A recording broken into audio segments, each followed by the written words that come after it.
Welcome to the 1110 panel, Smart Logistics and the Amazon Effect, Transforming Urban Deliveries. We were going to add another line to this title, but we thought we had it pretty much after this.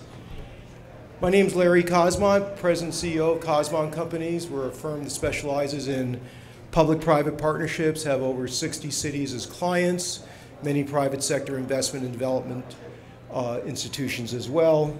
On our panel, we have Carl Molstein on far right, international director with JLL. I've known Carl for over 30 years. He's an extraordinary broker and a transactor of complicated real estate transactions. Karen Hamburg, Vice President Industry and Government Relations, Westport Fuel Systems, and the board chair at CalStart. She is an expert on transportation systems and some of the technology behind it, so I think this will be a tremendous component of what we chat about today. And then Justin Thompson, a partner with Nixon Peabody. We work with Justin's firm on a variety of real estate matters as well as public finance matters. So why the panel? I think the panel is important because the world in which we're living in obviously is changing very quickly. What I have to introduce this panel is a small module that I use with city councils. Cosmont finds itself on many Tuesday, Wednesday, Thursday nights, mostly Monday, Tuesday, Wednesday, in closed session, transacting on behalf of our city councils and our city clients some fairly complicated real estate deals. And if I had to ask the people in the room what they think they ought to be going after, they would say, well, retail, and is big box still alive? And my response to that is very much in this presentation, because what I'm finding is that, and we'll talk about this, is that local government is lagging behind what I call the convergence of e-tail and industrial, and technology-driven industrial. And they're not quite sure how to deal with the millennial generation that's shifting them into a different economy.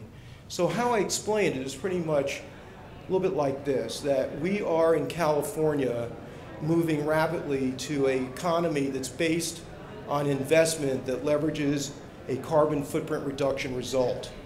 We're also in an economy that is taking direction from a demographic cohort, largest in history, that wants to change the way we all live using technology.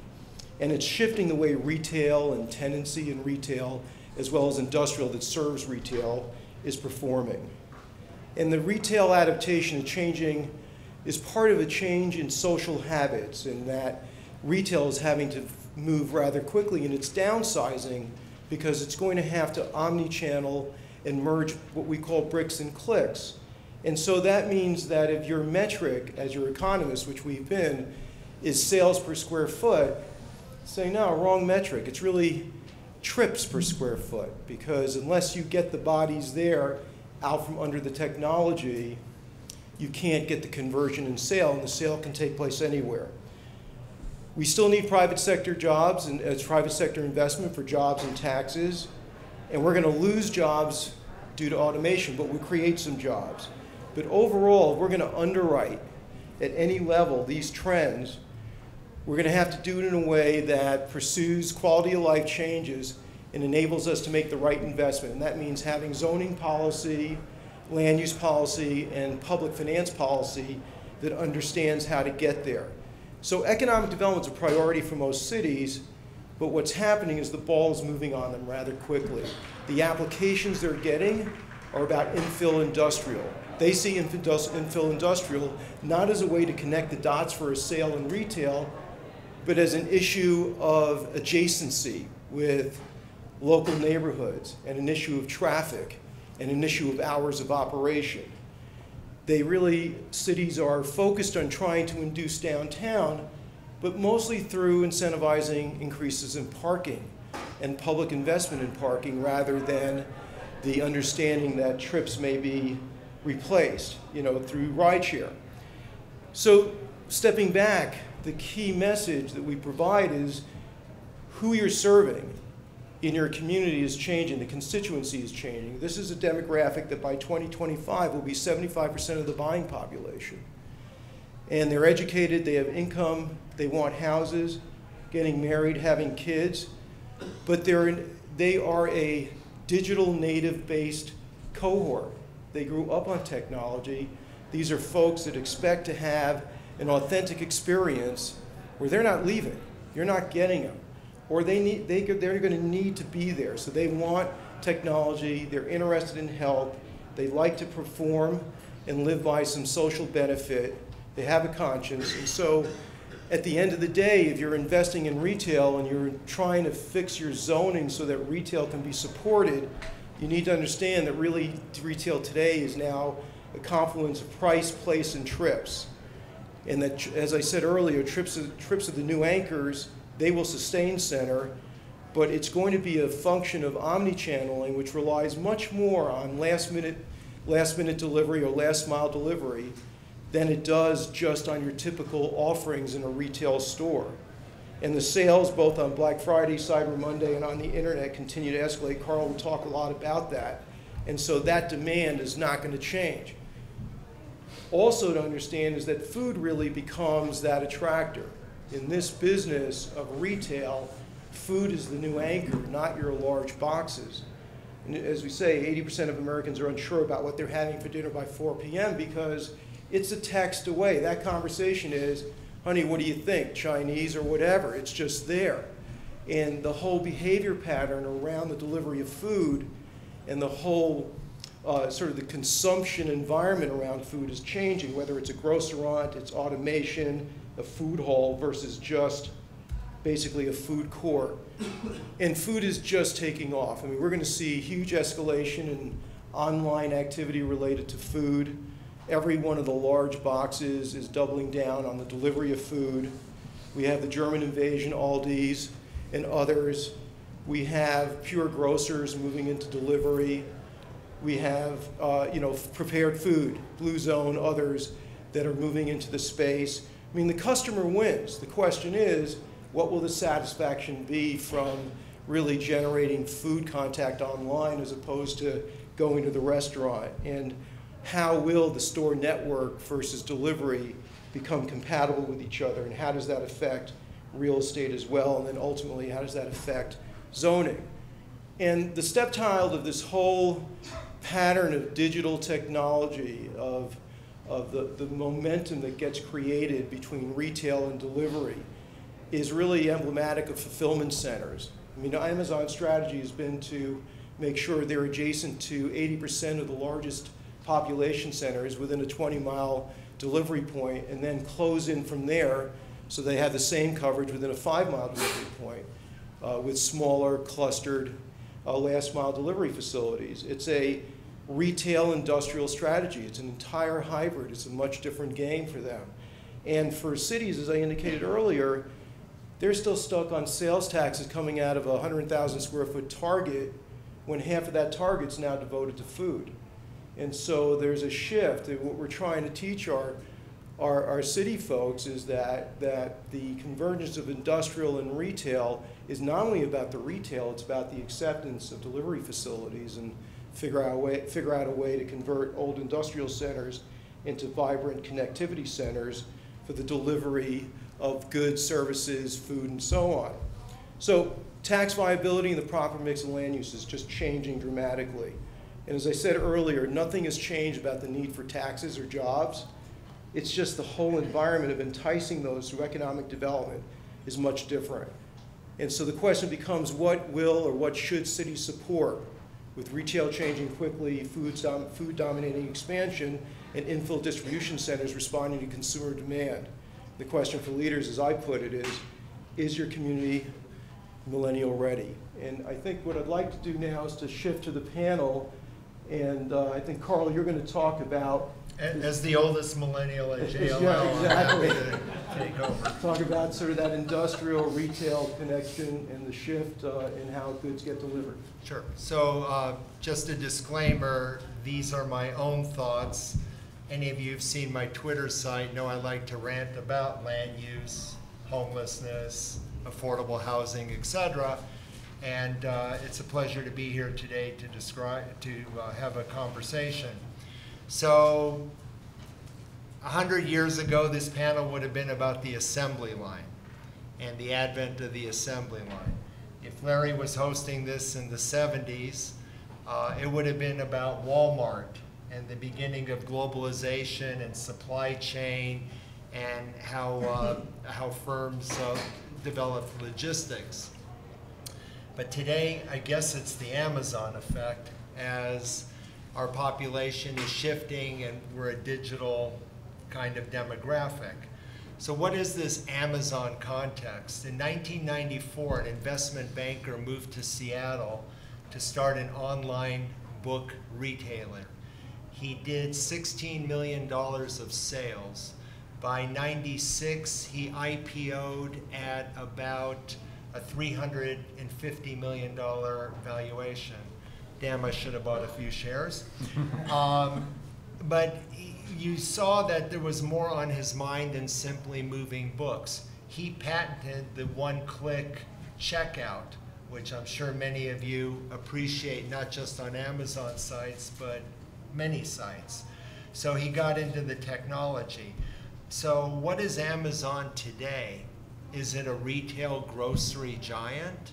Well, we're all used to that. They're reporting earnings next week for Q4, and their holiday sales season, again, will set another record. And of course, you've seen them buy Whole Foods. You've seen them annihilate bookstores, though now reopen as bookstores. And now there's even rumors with multiplex theater chain stocks depressed that they may swoop in and buy a few theater chains. Are they a logistics giant with their 150 million square feet of global distribution space? This has been a tremendous impact. In the Inland Empire, they have gone from 0 to 12 million square feet in 6 years, and they're responsible for about a third of all job growth there. Are they a cloud giant? 40% of the cloud. They will do almost $15 billion in revenue from their web services. Are they an artificial intelligence giant? Alexa, they just hired 5,600 engineers to expand Alexa's capability.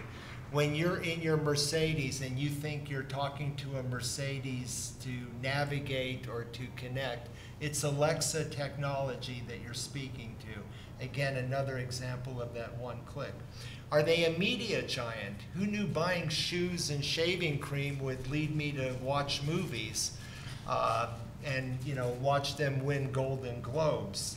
Are they an advertising giant? In 2018, their advertising revenue was $4.5 billion, and they were mentioned over 3,000 times on 2017 stock shareholder calls, more than Microsoft, Apple, and many of the others combined. This morning's New York Times, are they in healthcare? They have teamed with JP Morgan and Berkshire Hathaway to start healthcare coverage. But what does that really mean? It means they're getting ready to take on the private sector. Amazon has already acquired some pharmaceutical licenses. You'll be getting your pills mailed to you soon enough. So this is important context because it is touching every aspect of real estate, every aspect of our community. So they have a tremendous need for space. Space needs are changing. The last mile is causing them to get closer and closer to where you are because time is money. Amazon just leased space on Lower Fifth Avenue. They have delivery motorcycles in New York. So when you want that Sony Walkman or whatever it is in an hour, you'll get it. Jobs. A lot of the municipalities were down on Amazon and I should just say e-commerce. But imagine how many of these $14 part-time retail jobs have been shifted to $21 full-time jobs with benefits, which is what they're paying in these distribution. Zoning, a lot of the CEQA issues, a lot of the unions have been using CEQA abuse to stop some of these warehouses because they're fighting for project labor agreements. But I guess every aspect of real estate's used to that. Point of sale. I visited Sony's distribution by the harbor. It's about 700,000 feet. One of their subtenants is Best Buy. So when you go on the website and you buy that 42-inch, Sony doesn't move it from their warehouse to the Best Buy warehouse to you. And guess what? That municipality gets taxes. And I think Larry's work with the municipalities is very important because Ontario, the Ontario mills, they're very proud that they get $3 million of tax revenue a year, or whatever it is, but their police, their social services, the cost for the city to get that money is like 2/3 of what they take in, and they don't account for that. And lastly is mall redevelopment. You can go to the funeral service of malls like Westside Pavilion, who lost Nordstrom, lost Macy's, and I just think it's a matter of time. I don't know what's so complicated. If it has a SKU, we're all gonna buy it on Amazon and we'll all eat in food halls the rest of our lives, but maybe not. So I think land use reform, I know Koretz is trying to rezone along the Expo line, which could help demolish Westside Pavilion, which could help build a couple thousand apartments there, which are badly needed. So we've touched on a lot of stuff, and I hope you will give us some challenging questions that we can expand with. So you can see the connectivity here, and I want to shift to Karen Hamburg because, you know, we all in this real estate business and in the public-private business, we're seeing these connections, and we're not sure how fast this will all happen. A lot of it is based on whether the sort of the driving technology can really handle the shift, you know, autonomous trucks, autonomous cars, where does that interplay with delivery? And I think what Karen wants to chat about is some of that technology behind the fleet support. I always say in my city presentations that, you know, we are changing as a nation. We've been given something that we'll never give back. And there's a Don Unlin song that says, we're a nation of noses pressed up against the glass. We see it on the TV, now internet. We want it really fast. And that's just not going away. The question is, we're already seeing truck delivery at capacity. Where do we go? Is there an energy delivery system that relates to this network that has to deliver these goods to all these people that want it really, really fast? Yeah, exactly. Thank you. Thank you, Larry. And so when David approached me about this panel, my first reaction was I'm sort of an odd one out here on a panel of real estate and land use people. And he said, no, I don't actually think you are. He said, because we need to talk a bit about the vehicles and the systems and the road network and all of that. So in my day job, I am a first mile girl. If we are talking about long haul heavy duty transportation, spend a lot of my time speaking all over about the challenge of economically displacing the energy density of diesel. Makes me a lot of fun at parties. You probably want to sit beside me and hear that story.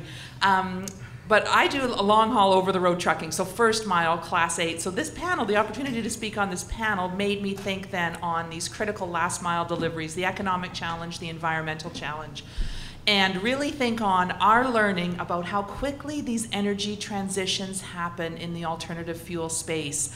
And so I sat through many of the sessions yesterday, heard that we're on a time horizon, everything from 2 years, 5 years to a 40-year type horizon. And so I think maybe what I have to contribute to this panel then is some gating or some pacing commentary on how quickly commercial fleets are going to transition to alternative fuels, whether that is zero emission, and we're seeing that work now in California, of course, and seeing incredible momentum, whether that is fully autonomous. Again, the transition timing is a bit uncertain, and I think we do ourselves a disservice when we just assume it's going to happen so rapidly, because there are some significant systemic factors within the commercial freight sector that may gate this, and that we may have some time to plan and do this right. So on that, we are in the early days of this disruption from both an energy and a technology perspective. I do work with the largest fleets in North America on different working groups, whether that's Business for Social Responsibility, Future of Fuels, whether that's the STEPS transportation program at UC Davis, whether it's Transportation Research Board. And so we hear from Amazon, Walmart, Coca-Cola, UPS, PepsiCo, and others. But for every one of these creative, ambitious, early adopter fleets that try things out, there's a larger fleet demographic story here that I think is important, so we understand, the difference between conservative and innovative fleets. So freight, again, is this dynamic network, flexes based on capacity and demand. All carriers along this chain, whether it is someone driving 1,000 miles in the first mile, whether it's someone doing a delivery in the middle mile, or whether it's someone at the last mile, battles these bottom line effects of fuel and labor costs, as well as ever increasingly more stringent regulatory frameworks, whether that's around criteria, air pollutants, or greenhouse gas emission reductions. And then these broader urban livability considerations around noise and congestion. So when we talk about how much freight we're going to be moving, how quickly these deliveries have to happen, we have to remember that we have a road network, that we have congestion considerations, we have urban livability considerations as well. Urban freight responsible for 25% of urban transport-related CO2 and 30 to 50% of other transport-related pollutants. So that's your PM and your NOx. The largest share of logistics costs is in the last mile. So these competitive fleets are very much looking for any opportunity to reduce that, to reduce their social, economic, and environmental impact, to increase first-time deliveries, to increase customer satisfaction. There's a whole range of economic, social, and environmental considerations that fleets are looking at. The last mile share in total parcel delivery cost is about 50%. So this is a key process step for fleets seeking to gain a competitive advantage. So the difference between a commercial fleet decision and a passenger car fleet decision, I know it's not incredibly sexy to talk about this when we talk about the emotion and the passion and the great feelings that we all have for our cars, but a fleet decision is a black and white, economic, analytical decision. It is done without any emotion other than the impact on the fleet manager's professional career or reputation, on what he or she is going to recommend that they purchase. It is cyclical in advance to regulatory frameworks. Right now, the challenge, we have heavy-duty phase 2 fuel economy regulations in the US. They've been adopted in Canada. We have model year certainty now out to 2027. That's the kind of planning horizon that major OEMs, if you're thinking Cummins, Daimler, Volvo, PACCAR, any of the big OEMs, that's the type of regulatory horizon that we work on. So when we talk about technology being introduced rapidly, being adopted rapidly, making the investments rapidly, there's still we know how long we have regulatory certainty for, so OEMs make investment decisions based on that. So this idea that I heard yesterday that it is a fully electric urban freight system within 5 years is unlikely. It's unlikely because of this range of reasons. So again, these are vehicles designed for application-specific uses. They conduct work with the total lowest cost of ownership. Fuel economy is the major gating factor. There's more rapid vehicle turnover. Fuel is your second highest operating cost. So all of these things weigh into a commercial vehicle decision. So a fleet manager is going to look at whether that is electric, more efficient diesel, a diesel hybrid, natural gas, what have you. Fleets do what works for them from an economic perspective. And what we're seeing now is that there are different fuels and technologies that can satisfy those economic objectives. So what do we know then about the factors that influence the vehicle purchase decision, first, middle, and last mile? It's not as much as we think we do just yet. We're still in these early days. And so UC Davis is doing some really ambitious truck vehicle choice modeling work around this to really understand why people purchase the commercial vehicles that they do. So we look at, we don't know how many innovative fleets are versus conservative fleets. For every Amazon and UPS and PepsiCo and Coca-Cola, how many others are taking more of a conservative wait and see approach, letting others try this technology? Conservative fleet may look at these as high risk, use a short payback period to evaluate, something under 2 years is sort of an industry standard. That is an ambitious performance target for any alternative fuel.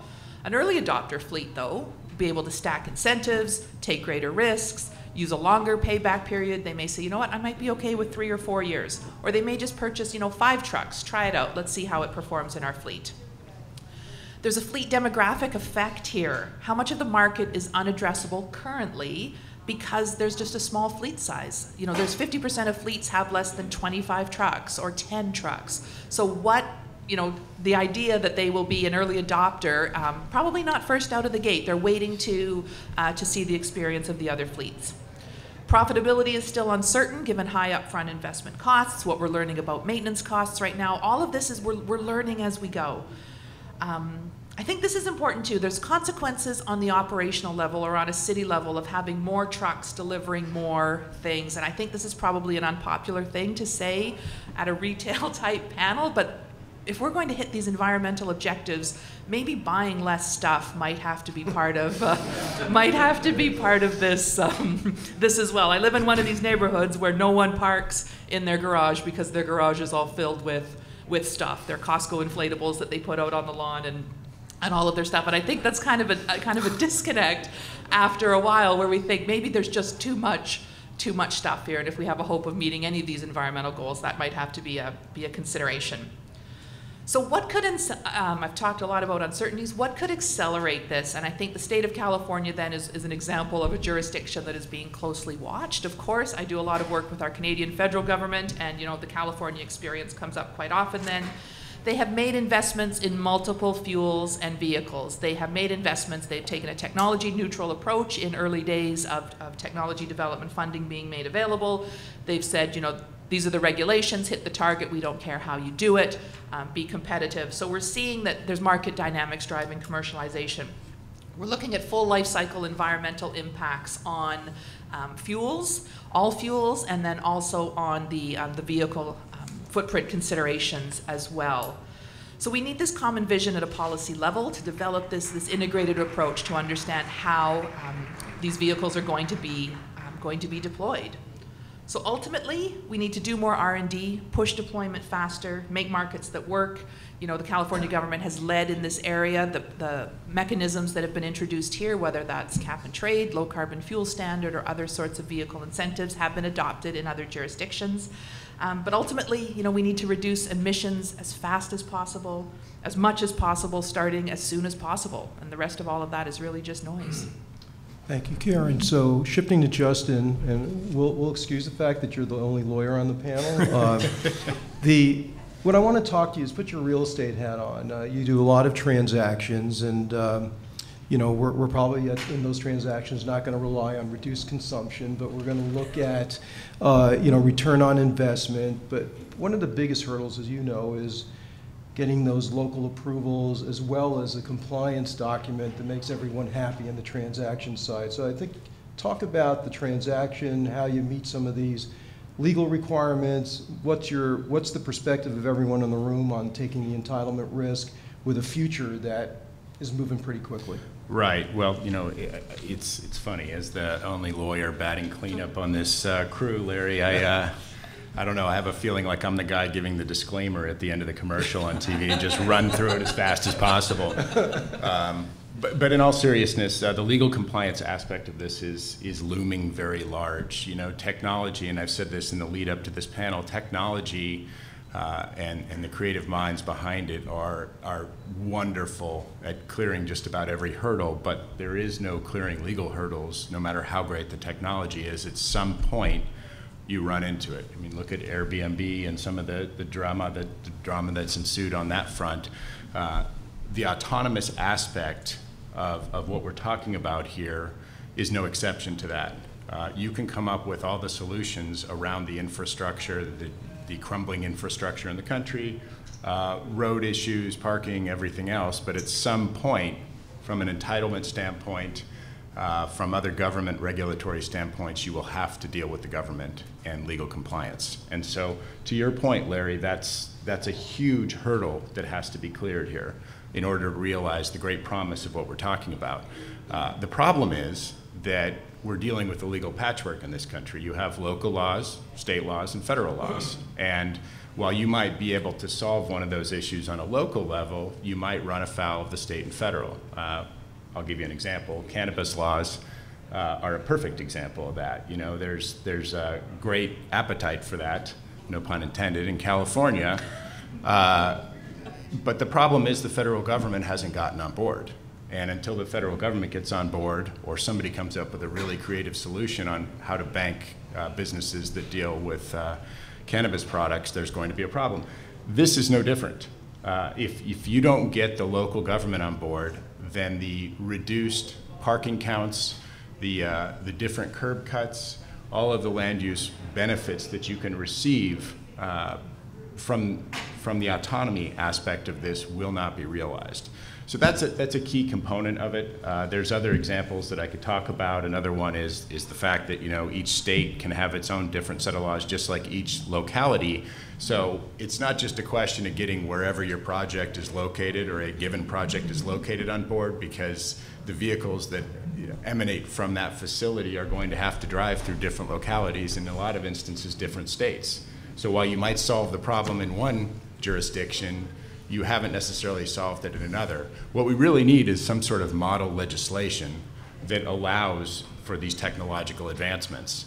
And that's a heavy lift, because you're going to have to get everyone on board in order to do that, so that everyone's speaking the same language and you don't run into this situation like on the example of trucking, for example. Some states allow two trailers and some don't. And so you've got this patchwork across the country of how freight functions. There's obviously a whole lot of legislation behind that, and litigation actually, that resulted in that. Hopefully we can avoid some of that inconsistency that leads to inefficiency in this instance. So thank you. So I'd like to throw this open to the audience, but just to kick this off, Carl, I'm just give you the early warning here. If anyone would get the call in the industry, you would. Get the call from that big provider that says, I need 100 infill last mile delivery facilities, and I need them as quickly as possible. And I'm wondering what your perspective is. And you're facing, I think, the following things.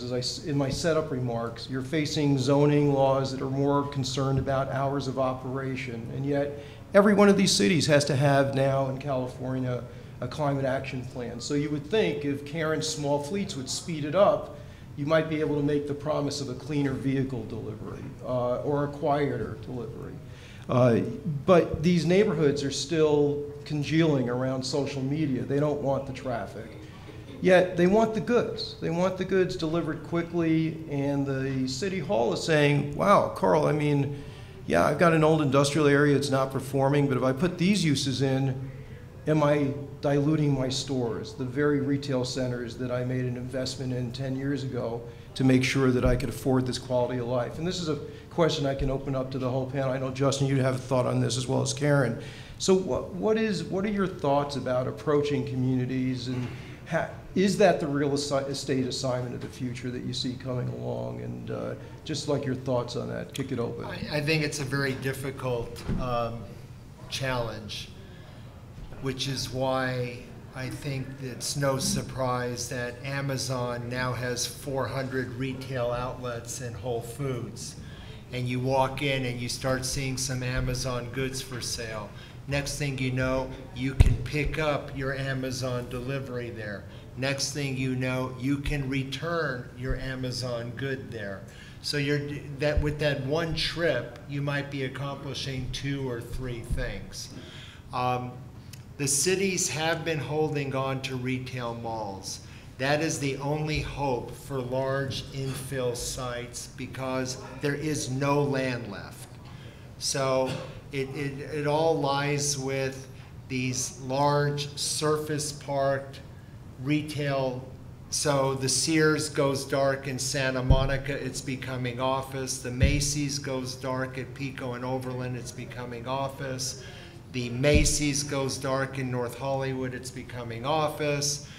Kerkorian had a golden opportunity to push for 1,000, 2,000 residential units. No, he had to placate to locals and knock them down another 200 units and put more traffic.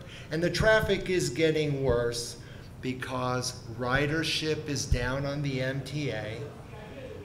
Uber, Waste Pool, Lyft are picking up a lot of the slack because of the densification. So the traffic is not going to get any better either.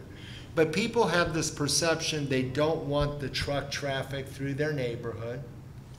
And that's a tough one to solve. So I think it's a tall order because there simply is no land. I sold the LA Times printing plant at 8th and Alameda. That's 25 acres, 680,000 feet, Burlington Northern served. And I can't wait for them to stop printing papers because I know what we're going to do with that box. Great. Justin, any thoughts on that? Well, I certainly agree with what Carl said about people not wanting trucks driving through their neighborhoods. I'd just add up front that the changing use of shopping centers and malls and that sort of thing is something that falls squarely within what I was talking about at the outset, which is, you know, how does that now fit, how does that changed use fit into the zoning code? At some point, you will be changing the use of these originally entitled facilities to such a point where you've got a zoning code violation. And I know what that sounds like. I sound like the wet blanket in the room. What I'm saying is there's got to be a solution for that because the permitted uses in your average zoning code don't contemplate the types of uses that we need to be facilitating today and that are necessary for this. And let's talk about that. I'll throw that open because I can just give you circumstances. We're working on a dozen economic development strategies, and I'll tell you my toughest argument is that if I talk to Mace Ridge or I talk to the retail folks and they're asked to fill up a 13 to 20 acre site, the city wants to fill it up with retail. And retail is not a place to fill up that space with, but they see it as a function of sales tax. Our discussion in Thousand Oaks, we finished an economic development plan, and we did it on a night, by the way, that the Cal Lutheran won the national baseball championship. Here I am making the presentation on an economic development strategy we've been working on for a year, by the way, that's going to recommend density and millennial housing in a community that's famous for not wanting one more new housing unit. And these 40 kids, all young men in their 20s, all about 6'2", were up there getting the award, and the council's taking pictures. And I opened up my presentation and say, wow, what a great night for Thousand Oaks, National Award for Baseball. Look at these kids graduating Cal Lutheran. What a shame that they'll never be able to buy a house and spend money in Thousand Oaks. Because your average age is 59 years old, and your average housing price is off over $1 million.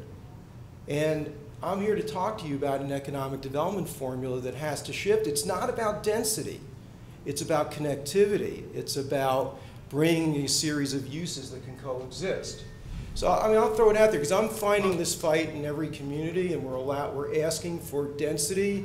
We're doing it around transit. We're using the state as sort of the Trojan horse because of climate action plans and the need to induce trip-saving uses and mixes. And I'd love to know the experience but of the Larry, audience. Yeah. One misconception, perhaps. Yes. Isn't the point of sale where the sales tax is generated? If Thousand Oaks takes an old Kmart and allows a 2-3 story, like Prologis, 2-story distribution center, and it generates $100 million of sales a year by goods moving out, isn't that the same like $100 million revenue retail store? It can be, as long as the sale point doesn't shift from that store, let's say, to an order in a facility in Ontario. Then the formula changes for the city. It doesn't mean that they don't get a portion of the sales tax. They're either into a county formula, which is a pro rata of the amount of square footage of sales tax you have in your city, or it's a state formula, slightly different distribution. So you bring up a great point that not only are cities sort of behind the curve in terms of its trip versus sales to get to sales, but how do they really capture a local economy that keeps most of those sales local? And so that's throw it out for any comments or thoughts, or Karen or anyone else. Yeah, in the back. I have one last question that I've always thought, and that's looking out my window at the recycling bins. You know, we are now charging 10 cents for every bag that we ask when we go to a retail store, and because we rightfully understand that that's not green and we can't even throw in plastic bags. Right. Now we have people shipping 3-bit pens in a box that's this huge, and the cost to the city of taking that, recycling it somewhere. I mean, just alone negating the cost of shipping those three thick pens instead of having it in a brick and mortar space where we go and buy our big pens and our paper and whatever we want at that time. Is anyone thinking or looking at that? Like, we're not just adding huge carbon footprint by shipping all this stuff to us and not getting out of our houses. We're also adding a cost to the city to pull that out of our stuff, and they're no longer getting any sales tax for it. So I can, just from my experience, I can tell you where the dialogue is, and it's not there. And the reason it isn't is because where you have a state that's pushing carbon footprint reduction and climate action control. So part of that dialogue is that every city now must approve a climate action plan as part of the general plan. It's not as a specific element, but it needs to be part of the general plan. It starts with a baseline. So for the first time, these communities are now figuring out what's the big bag of carbon emission that their community is throwing into the air, right? And so until they understand that baseline, they're not going to get to the point of where they see the cycle of uses and transactions as it affects that baseline. So that's where they are. It's very front end of the cycle as I can see it. And Karen, you may have some experience in doing this as well, I don't know. Yeah, I would agree with that the collaboration and the discussion on that is not as advanced as where it needs to be. And in our vision of this last mile delivery that is, fully autonomous, that it's electric, that it's, even in some cases there is some human propulsion involved. So there's more bike delivery, there's more trike delivery. I think there's the potential that we could get this wrong in our quest to eliminate, the driver of these vehicles, because it is a significant operating cost, and because the technology is there to allow this autonomous delivery. We will have more. There's the potential to have more congested cities and the associated carbon imprint or carbon footprint that goes with that. And so Carl gave me a line here. He said we don't.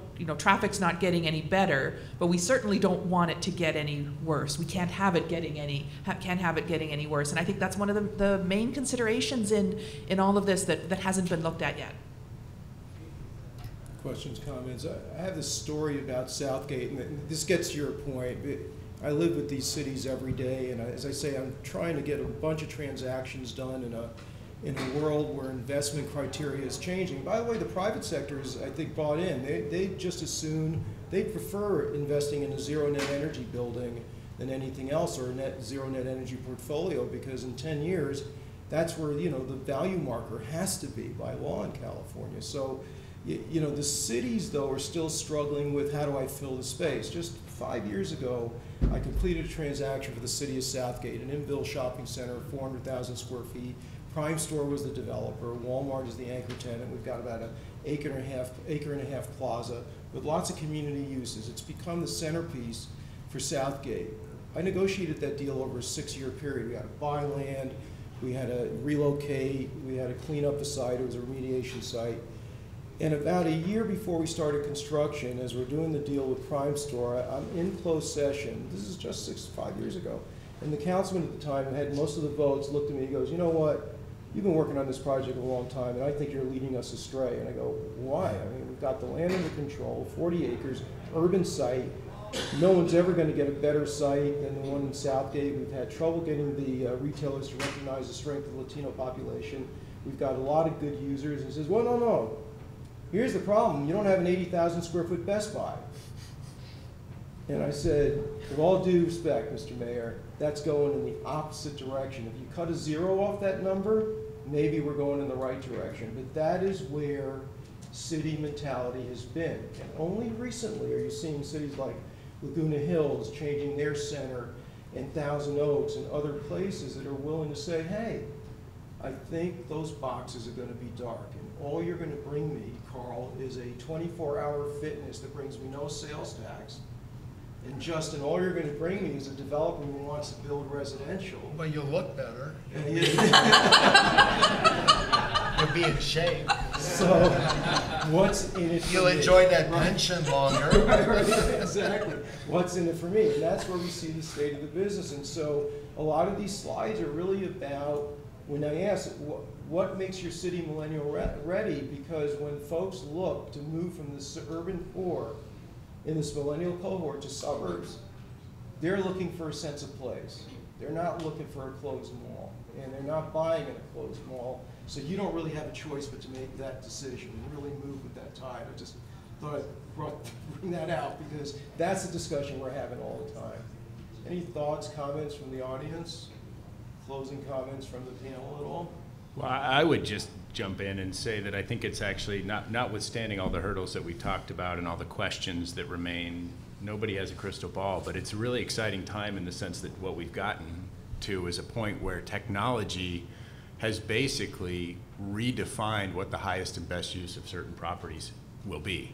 And that's sort of a basic tenet, as most of you probably know, of real estate appraisal and valuation and use. And that's, you know, not something that happens but maybe once in a lifetime in some sense. So it'll be interesting to see how it goes. I think for real estate developers with either new projects or redevelopment projects, it's going to be very interesting to see how it unfolds, because how you see the future unfolding will become a dividing line for how you develop your projects. The office approach, the mixed use approach is probably the safe way to go, but there's a lot of other ideas out there that I've heard that I think we'll start to see take shape, and that's exciting to me. Karen, but all of this is going to come down, I think, really to the delivery. I see a real disconnect. I see the cities pursuing brick and mortar, as Carl would say, click and collect, you know, Amazon Go, but there's so much of that. I mean, really, the growth, if you look at the sales, is on online sales, and they're going up 20% a year.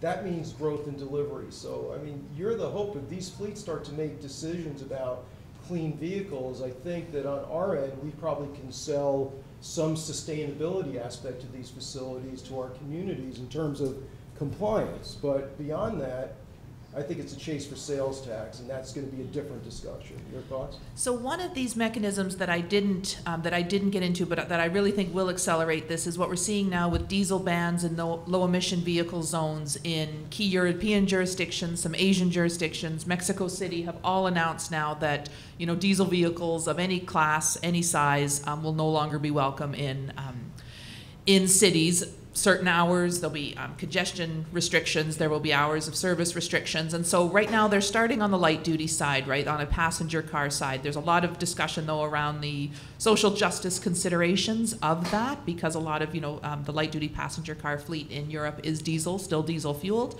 But there's going to be this transition where they're going to restrict access to cities. Now for classes, you know, 3, 4, 5, 6, 7, larger types of vehicles, the technology options are becoming available, are becoming commercially available, are becoming cost competitive. We're going to see, you know, those fleets that are able to offer those cleaner vehicles having a distinct competitive advantage. Whether we get to a full diesel ban entirely on the timeline that, you know, London and Amsterdam and Mexico City have all suggested, we're seeing citizens are driving this. They're like, we have public health concerns. We want clean air. They are the ones that are driving this shift. So I think the power of citizens and community is significant to this as well. Paul? I don't know. I break out in a cold sweat every time I think about land use. I'm glad we have an audience here today, and if there's one thing I would appreciate for you is get involved in your local municipalities. Call your council office, write an email, write a letter, because they are out of control.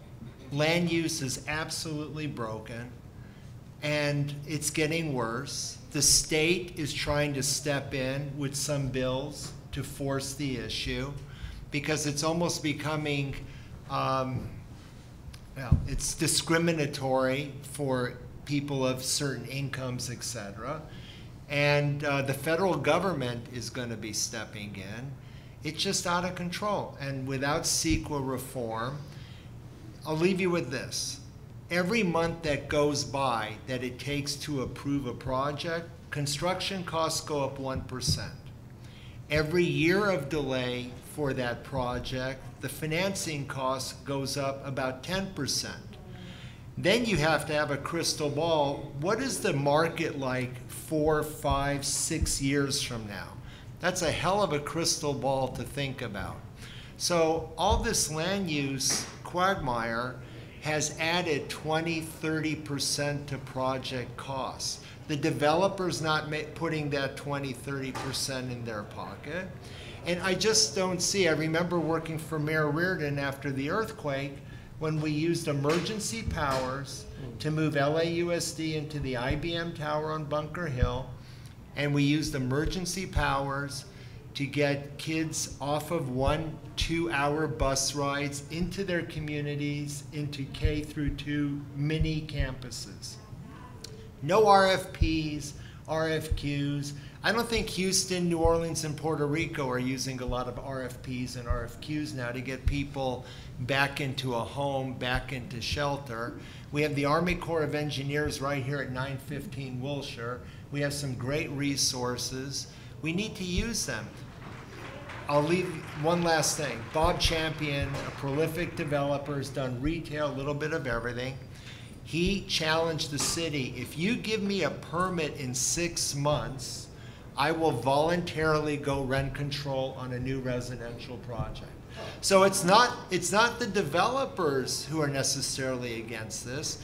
They're trying to deal with the costs, and the costs are out of control. And I would say, just in closing, we have to shift the conversation, in my view, with City Hall from land use to economic development, because until we get our communities to invest in a new way of life that we're seeing being unveiled right in front of us, they really won't understand how to make that new digital technology-based, investment-driven program work for them financially. Until they understand that, they won't move on land use. They just won't. I mean, it's hard enough to get them to use the land use approvals they have today. So just someone who works with a lot of cities, I think we got to get them through their wallet, just pretty much like Champion said. Hey, thank you very much. You've been a great audience. Thank you to the panel.